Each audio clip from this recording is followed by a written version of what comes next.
It seems that Zoom and Facebook Live are up and ready to go. So we welcome all of you to River of Grass on this beautiful South Florida morning. To see our order of service, you can check out the QR code that's on the screen, or you can always go to riverofgrassuu.org and find the order of service there. Welcome. I have a confession to make. I just learned this song, and I am told that you know this, so I'm really hoping you will join me in the chorus of this song.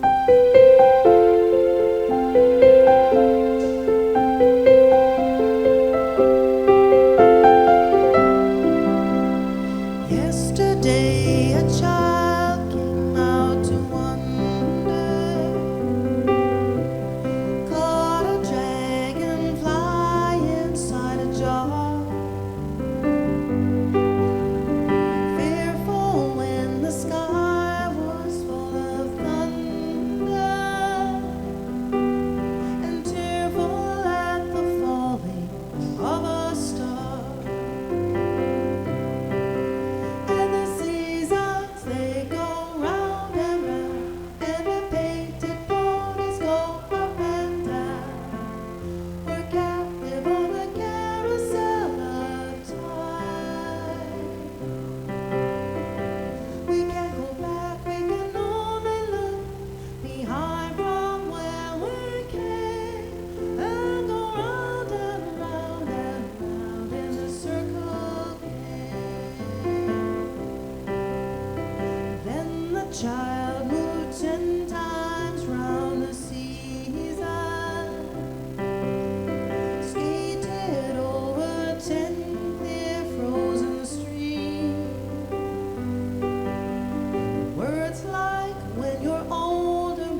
Beautiful, beautiful. Thank you, Cecilia.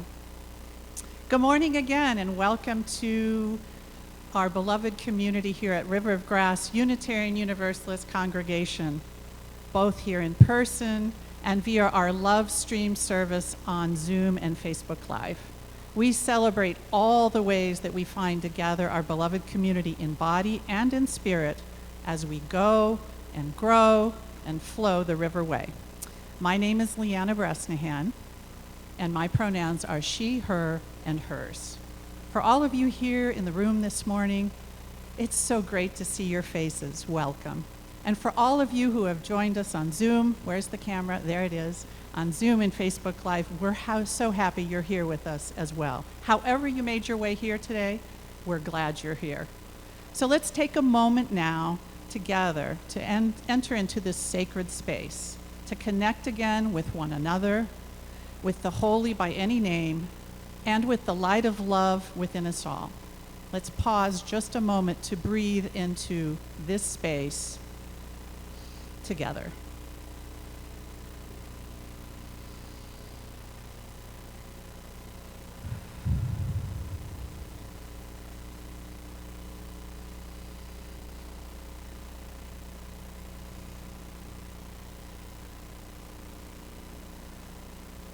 Very calming just to breathe.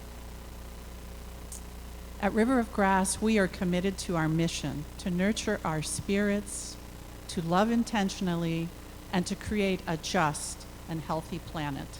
What we share here is not an unchanging dogma, but rather our abiding commitment to a free and responsible search for truth, meaning, and faith, and our affirmation that we are called to be agents of love and justice, and to build a world where everyone is cherished for exactly who they are.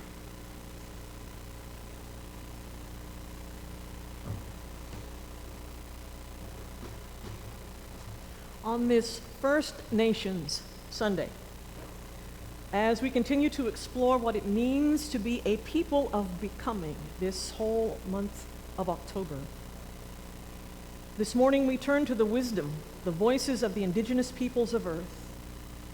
And we begin with Joy Harjo, the first Indigenous Poet Laureate of these United States and a member of the Muskogee Nation. She says, "To pray, you open your whole self. To sky, to earth, to sun, to moon, to one whole voice that is you. And know there is more that you can't see, can't hear, can't know, except in moments steadily growing and in languages that aren't always sound, but in other circles of motion. Like eagle that Sunday morning over Salt River, circled in blue sky, in wind, swept our hearts clean with sacred wings, we see you. We see ourselves and know that we must take the utmost care and kindness in all things. Breathe in, knowing that we are made of all this, and breathe knowing we are truly blessed because we were born and we die soon within a true circle of motion, like eagle rounding out the morning inside us. We pray that it will be done in beauty, in beauty.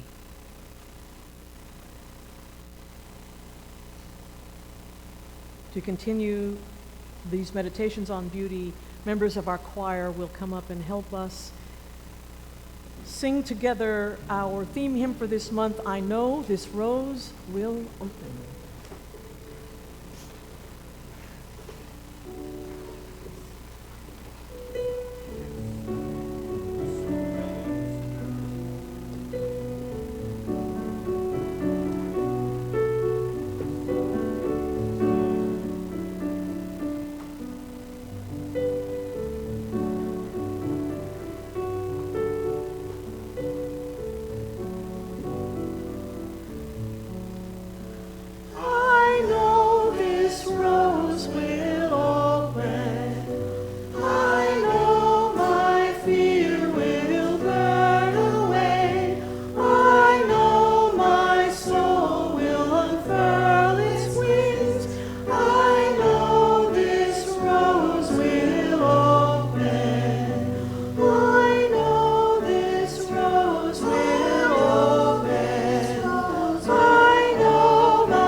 The flaming chalice is a symbol of our Unitarian Universalist faith and tradition, a beacon of religious liberty shining through generations and now ours to hold high. As we light our chalice together this morning, let us join our voices with these words by Leslie Paul Hosbau. Flame of life, spark of the universe that warmed our ancestral hearth, agent of life and death, symbol of truth and freedom, we strive to understand ourselves and our earthly home. And in the light of love, let us renew our covenant as we say together, love is the spirit of this congregation, and service is its law. This is our great covenant, to dwell together in peace, to seek the truth in love, and to help one another. El amor es el espíritu de esta congregación y el servicio su ley principal. Esta es nuestra gran promesa, vivir juntos en paz, buscar la verdad a través del amor y ayudarnos mutuamente. Please rise in body or in spirit as you are so moved as we sing this traditional chant, Circle Round for Freedom.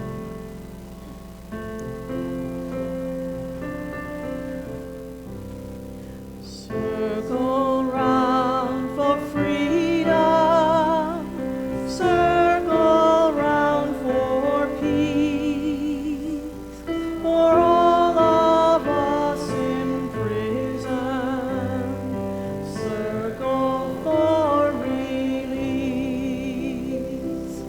circle for the planet, circle for each soul, for the children of our children. Keep the circle whole. Circle round for freedom, circle round for peace, for all of us in prison, circle for release, circle for the planet, circle for each soul, for the children of our children. Keep the circle whole.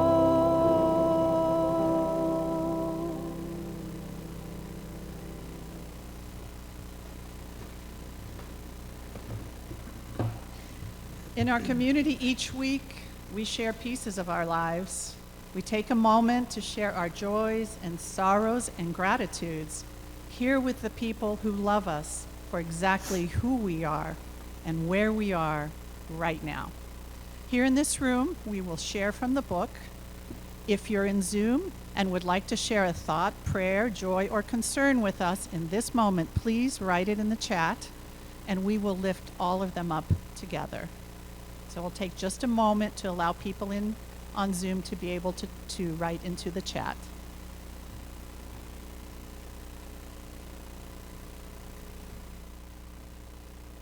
In the quiet of this hour in this room, we also take a moment. If there is something that you came in here with on your heart that you wish to mark in this time, but perhaps you didn't feel like writing in the book, or you didn't know there was a book, we're going to play a little music, have a little quiet, and you may come up and take a stone of reflection from this basket and place it in this water, which is a place for both reflection and healing in this moment. I would also like to acknowledge that our friend and member Susan Moss is here this morning with her family, with her daughter Sarah and her husband Chico. And just not quite 2 weeks ago, they lost their son and brother, Eric, in a tragic car accident. Details forthcoming about how we may be of service to this precious family in our midst.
Source of all, called by many names, none of which we can know nor fully understand, we come this morning asking that our hearts be seen, even as we become greater seers of hearts. We bring things written and unwritten, spoken and unspoken.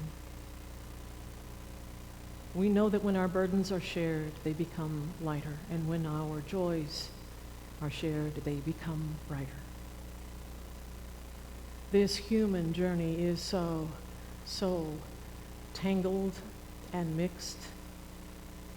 We know from the oppressed peoples of this world that joy still exists. We know that even amidst grief, joy waits, and that indeed the depth of our grief carves the space for the heights of our joy.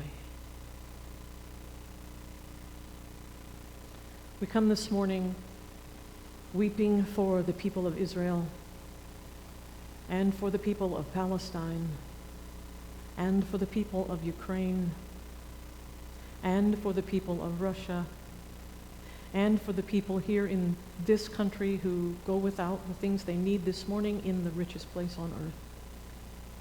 We know that violence begets violence and war begets war, and if this is true, we also know that love begets love and kindness begets kindness. We ask that we be peacemakers, not idly by, not merely wishing, but makers in the ways that we live and the ways that we help others to live. Show us our part in transforming this place in this time.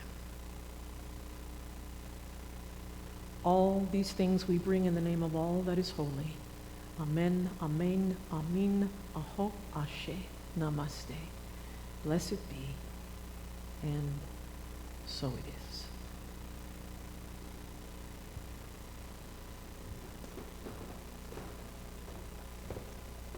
Oh.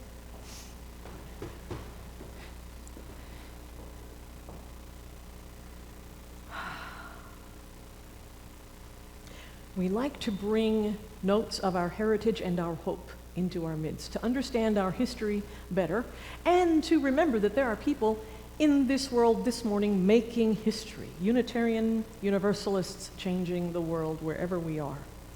For our heritage, I would like for you to meet the Reverend Clyde Grubbs.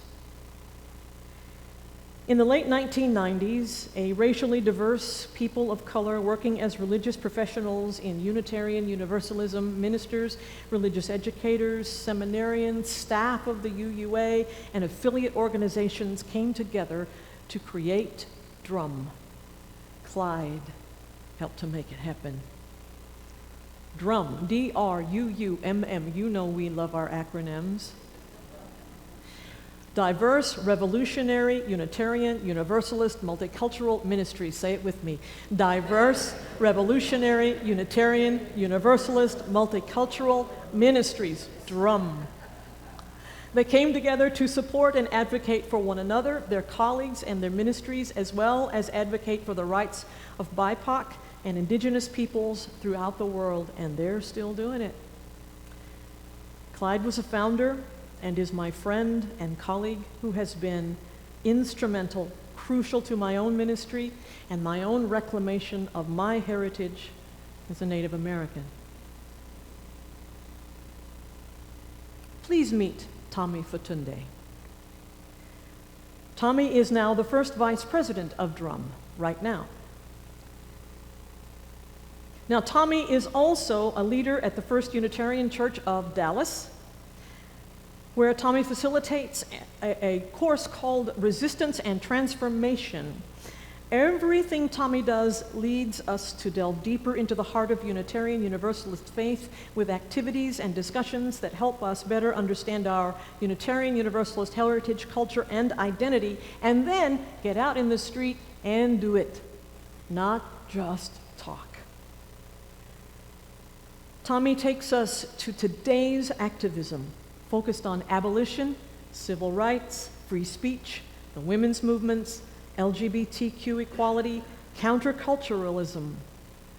In Tommy is our hope.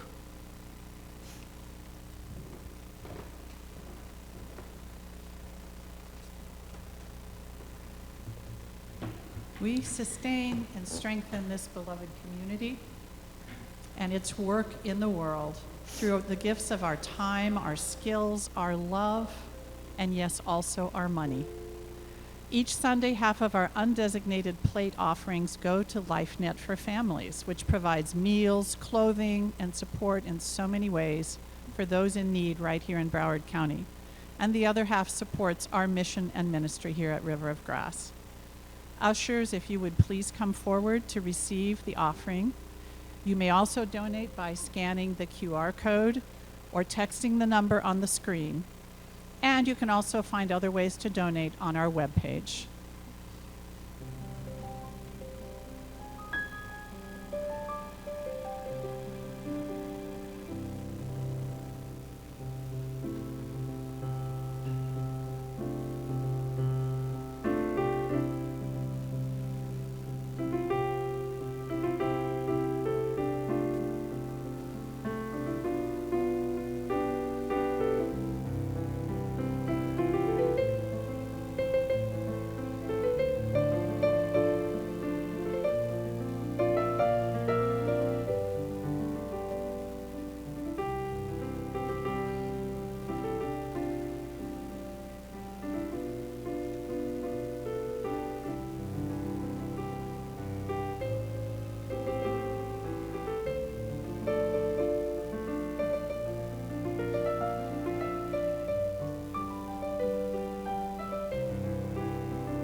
Okay, youngin'.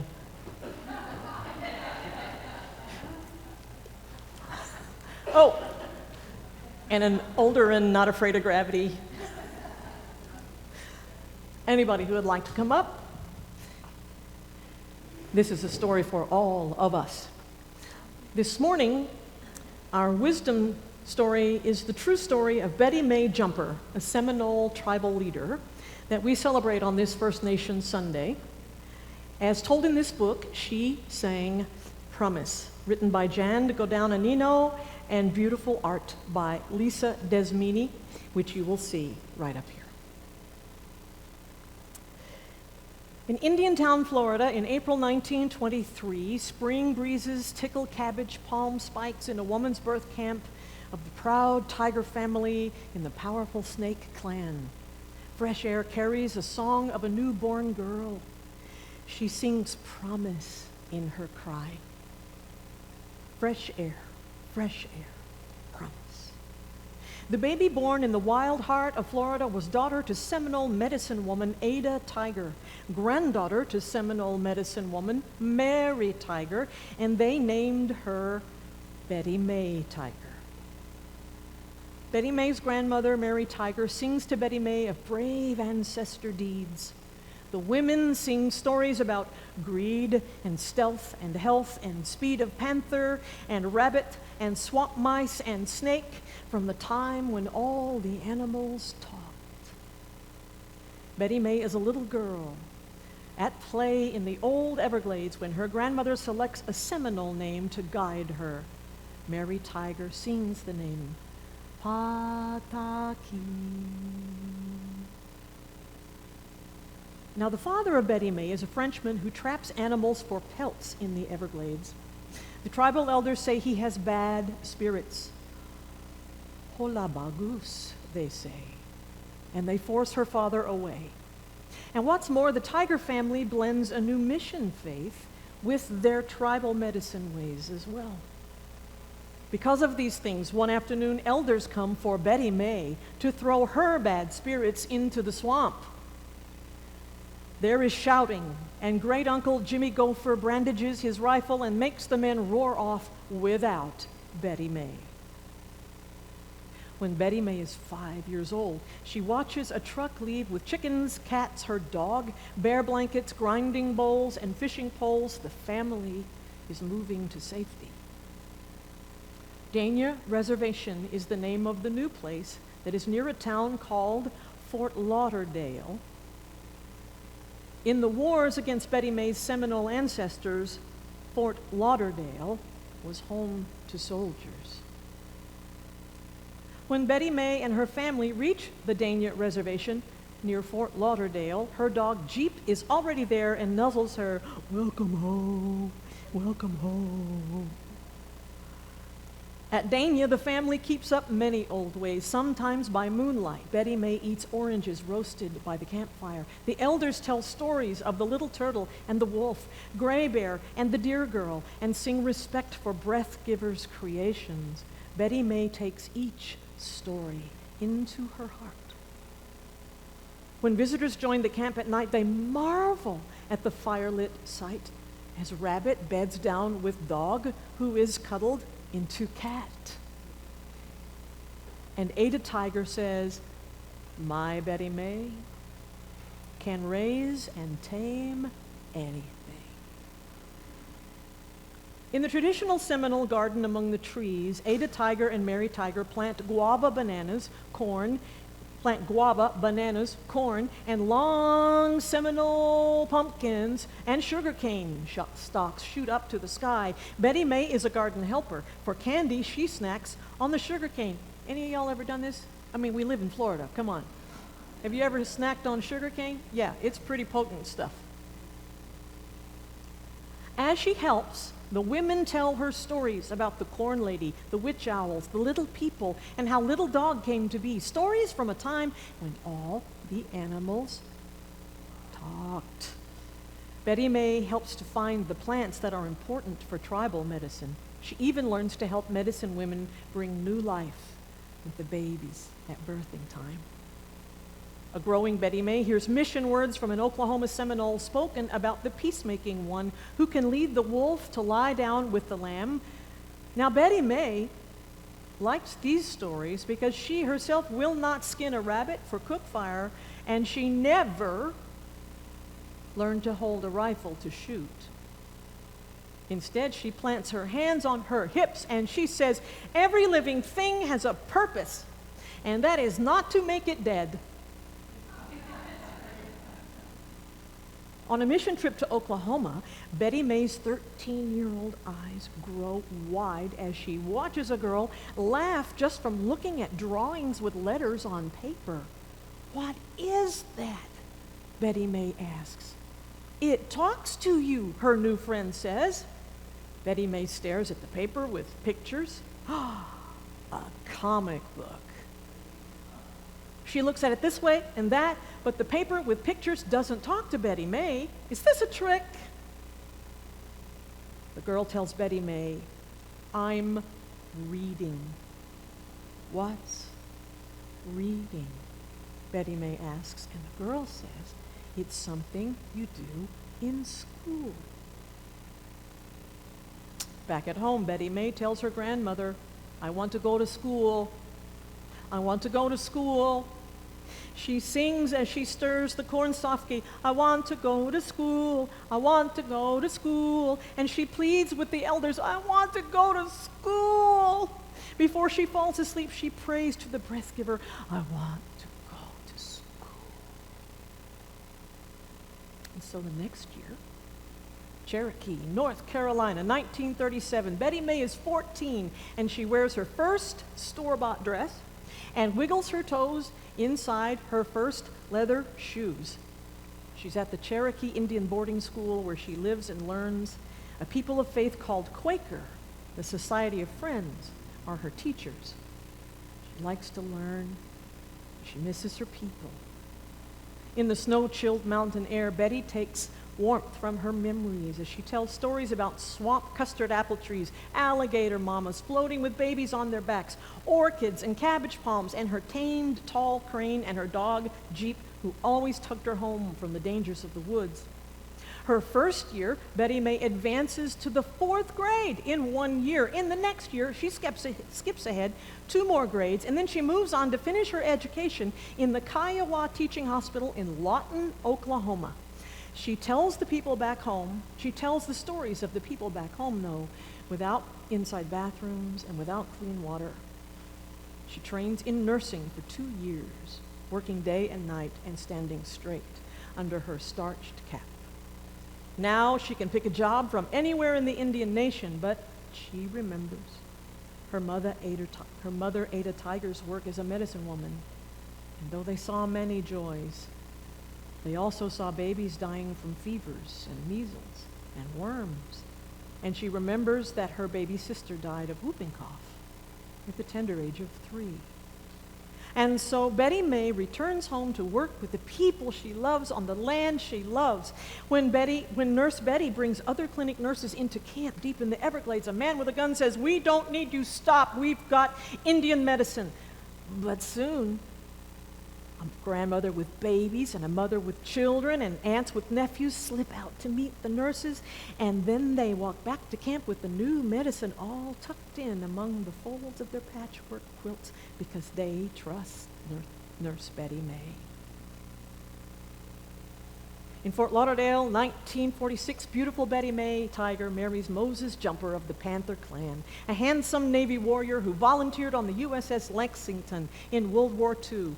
The nursing job doesn't pay much, so Betty also sells crafts at the Jungle Queen boat landing. Y'all know where that is. It's still there. So Betty May sells crafts at the Jungle Queen boat landing, and her husband works entertaining the tourists by wrestling alligators. And on the days when he is sick, guess who climbs into that alligator pit herself? A tourist job cannot be forfeited. Betty May's everywhere for her tribe. She even tracks down children skipping school, hiding in the woods, tells them how she begged the elders, I want to go to school. It was a time of great change for Betty's people. A big highway divided the land. Language surrounds them that most adult Seminoles and many children can't read or write, called English. Many people live without clean water or electricity. And then the U.S. government asked the Seminoles to organize a tribal government to work with the leaders of Washington. Betty May travels throughout the Everglades to establish the council to do just that. Then she starts a newspaper called the Seminole Indian News, written by Miccosukee and Seminole people, and she is an interpreter in the courts and in emergency rooms. She is her people's voice. So in May 1967, Betty May asked her people to elect her as their leader. For while they've had elected leadership for a while, for 10 years, all of the tribal chairmen of the Seminole government have been men. So, now they start talking about her break with some of the traditional beliefs, and some of them talk about her different kind of faith called a mission faith.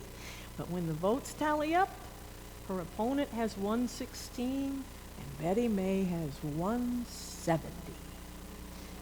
A woman has won. The Seminole tribe elected one of the first female tribal leaders in modern times. The baby that once tribal leaders wanted to throw away in the swamp was now her people's leader. Leader Betty May still sings her stories and remembers the old ways as she sits by soft piles of tribal patchwork and fabric rainbows at the Seminole Fair, and tells stories that were sung to her in the sleep hammock on firelit nights, the story of the Corn Lady and the witch owls and the little people and the deer girl and how Little Dog came to be. Stories of greed and stealth and health and speed, a panther, rabbit, swamp mice, snake, from the time when the animals talked. Those who listened to her imagined the gigantic glades near the end of the land and asked, are these stories just to pass the time? Not so, says Betty May Tiger Jumper. These are the stories that showed us how to live. Now today, here is Betty May before she passed away, and the medical center built in her honor right here in Hollywood, Florida, in the town called Fort Lauderdale. Need to go forward a couple, Andrew.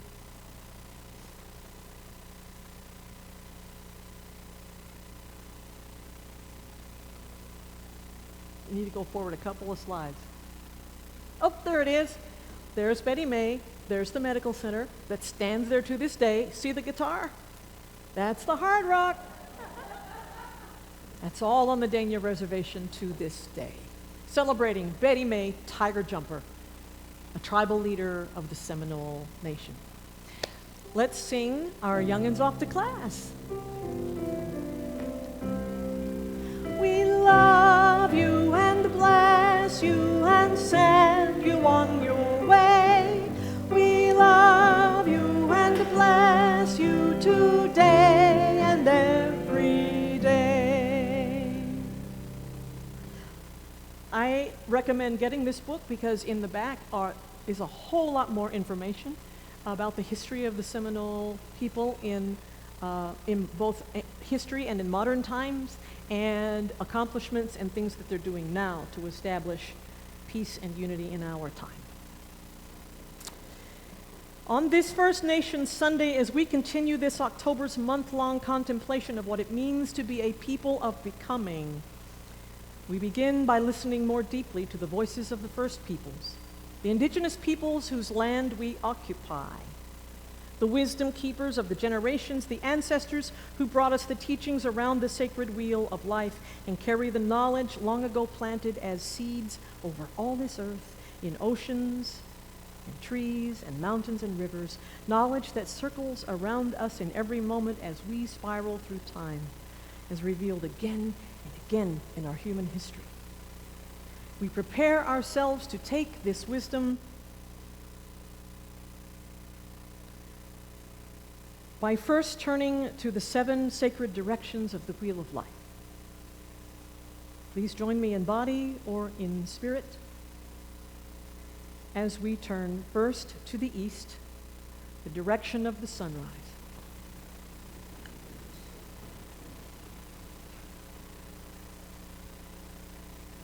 Spirits of the east, element of air, of awakening, of beginnings, we listen. Come among us as we connect again with the sensations of our bodies, the images in our minds, the movements of our hearts, as we open ourselves to the wisdom born of sunlight and air. And now we gently turn toward the south. Spirit of transformation, an element of fire, of youth and energy, we listen. Come among us as we continue to connect with the sensations of our bodies, our minds, and our hearts. Let us open ourselves to the wisdom born of passion. We turn now to the west, toward the time of dreams, the spirit of peace, the element of water, the nature of resilience and persistence and flow that moves us onward, over, around, and through. We listen as we open ourselves to the wisdom born of water, the source of all life. We turn now our consciousness toward the north, the element of deep earth, of rest, spirits of strength and courage, wisdom of time. We listen. As we yearn evermore for rootedness, we open ourselves to wisdom born from the depths of earth. As we gather ourselves in the 4 cardinal directions, we turn now towards the spirits above, towards those visions that we can only yet imagine. We open ourselves to that which may be. And to the spirits below, we reach down as we seek the spirit of sustenance, as we listen and open ourselves to the wisdom of history and heritage. And now weaving all these elements together, we reach for spirits within. The universe that abides within ourselves, the spirit of unity in all things living, and ourselves as a part of its interdependent web, in reverence and compassion and joy, that we may be revived, that we may be awakened, that we may be transformed, that we may thrive in unity, that peace may prevail.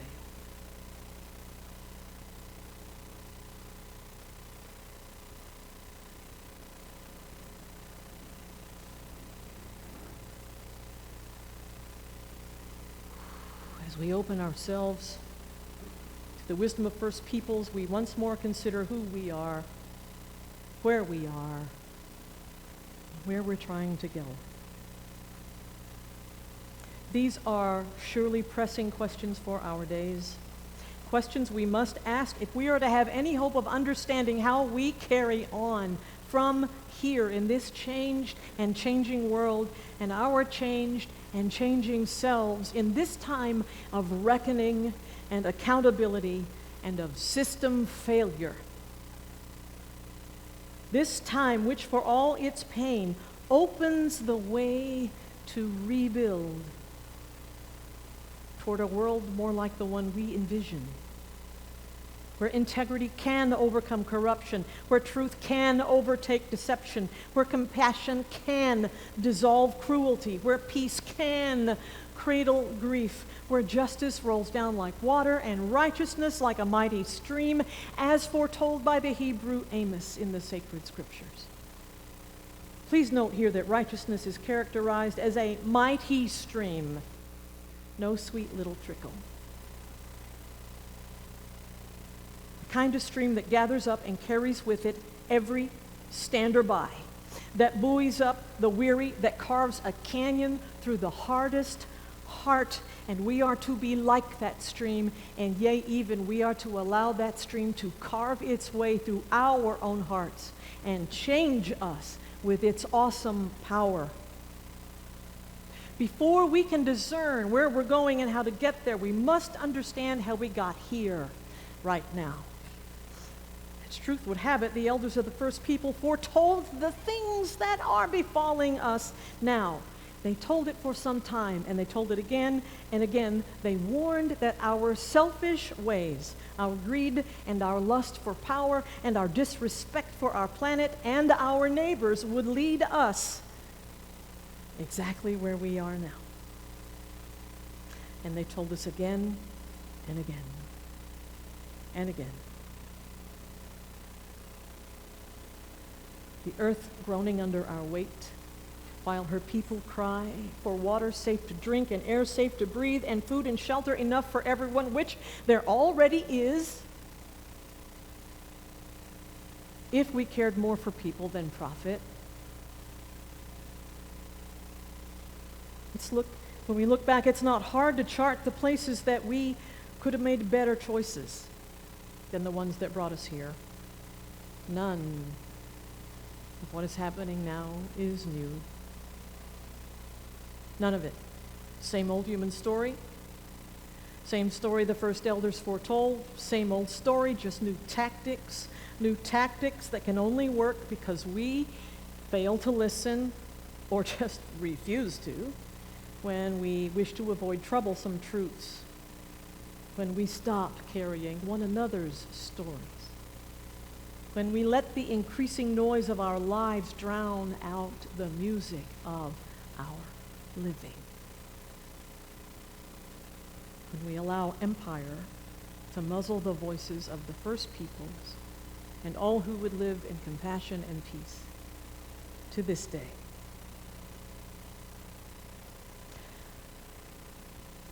So, are we just doomed? The first peoples addressed that too. Again, in the words of Joy Harjo, this from the dedication of her book, American Sunrise. It is entitled A Reconciliation Prayer. We gather by the shore of all knowledge as peoples who were put here by a God who wanted relatives. The God was lonely for touch and imagined herself as a woman with children to suckle and to sing with, to continue the web of the terrifyingly beautiful cosmos of her womb. This God became a father who wished for others to walk beside him in this belly of creation. This God laughed and cried with us as a sister at the sweet tragedy of our predicament, foolish humans, or built a fire as a brother to keep us warm. This God who knew to love us became our lover, sharing tables of food enough for everyone in this whole world.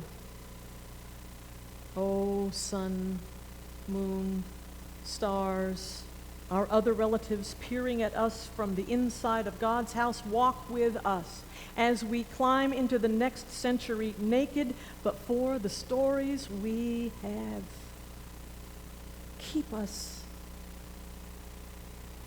from giving up in this land of nightmares, which is also the land of miracles. We sing our song which we've been promised has no beginning nor any end. All acts of kindness are light in the war for justice. We gather up these strands broken from the web of life. They shiver with our love as we call them the names of our relatives and carry them to our home made of the four directions as we sing of the south where we feasted and were given new clothes, of the west where we gave up the best of us to the stars as food for battle, of the north where we cried because we were forsaken by our dreams, and of the east because returned to us always is the spirit of all that we love.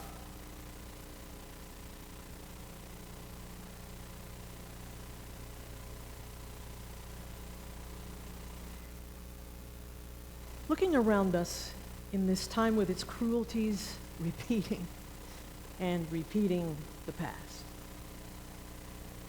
we can be tempted to wonder what the point of it all is anyway. We can be tempted to fret whether we're just going in circles after all.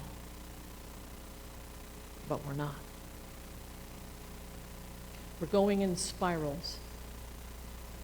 We are spiraling ever toward a better way, a better world, our better selves, if we dare. See, we thought progress was just going to go,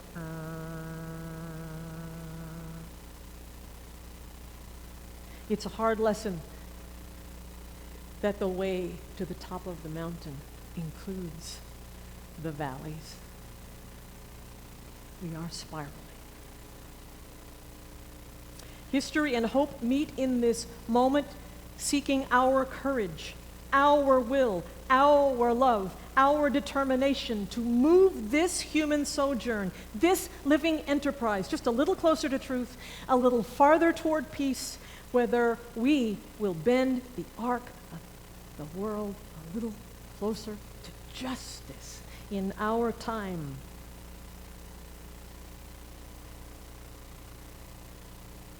Whether we will move the arc of the universe a little closer to justice in our time, knowing that all we love is returned to us.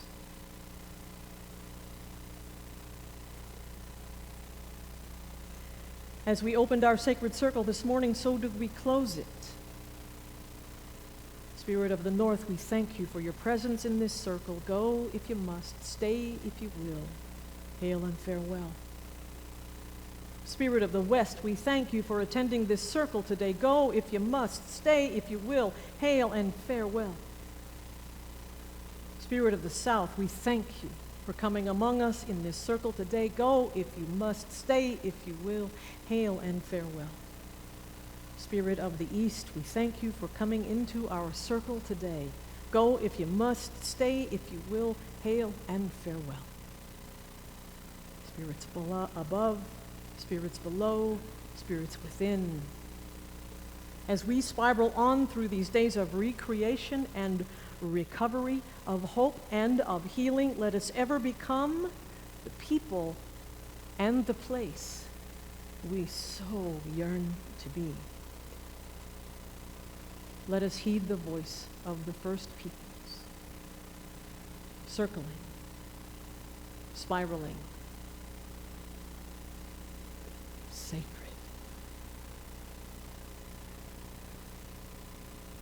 And as the indigenous peoples across the world have taught us to do, we will find our heartbeat together with this big old pile of drums.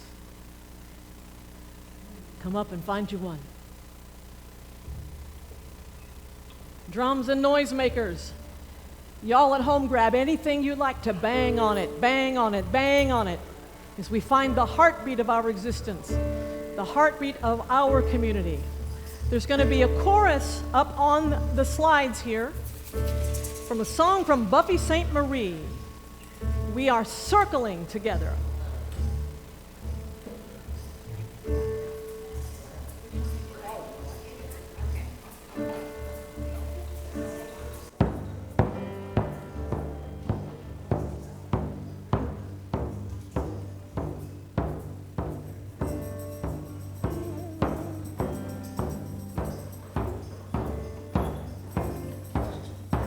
Feel free to move around. There's plenty for everyone.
Wow.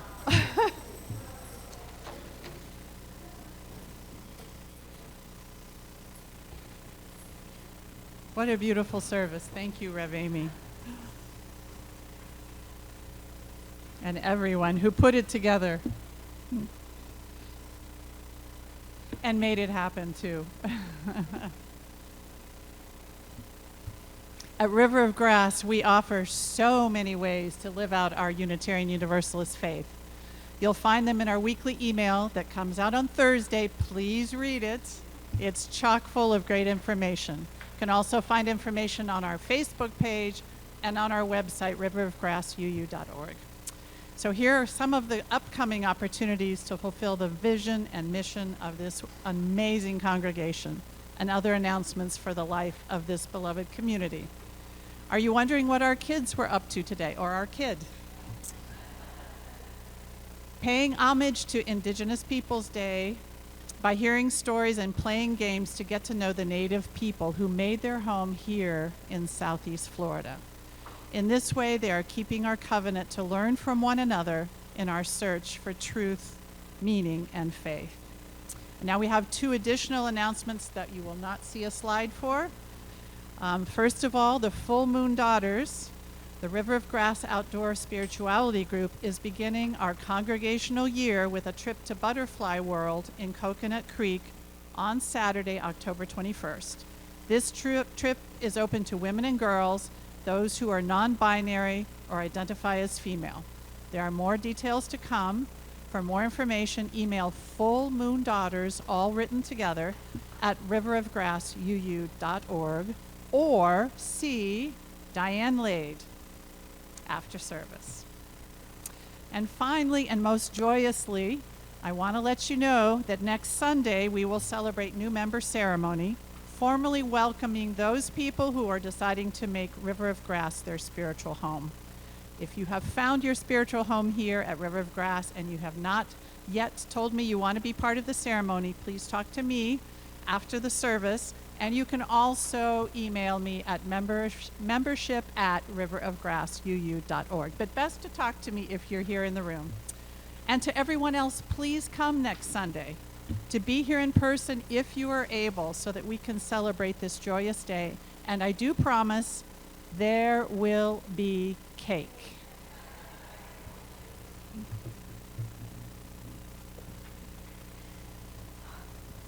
Our beloved Cecilia has a flight to catch. Go, Cecilia, go. Go, Cecilia, go. Go. So part the waters and make sure she can get down these stairs with Aaron's help so she can go catch her flight. We extinguish this chalice, but not the fire that burns within, not the warmth of community, not the light that leads us on.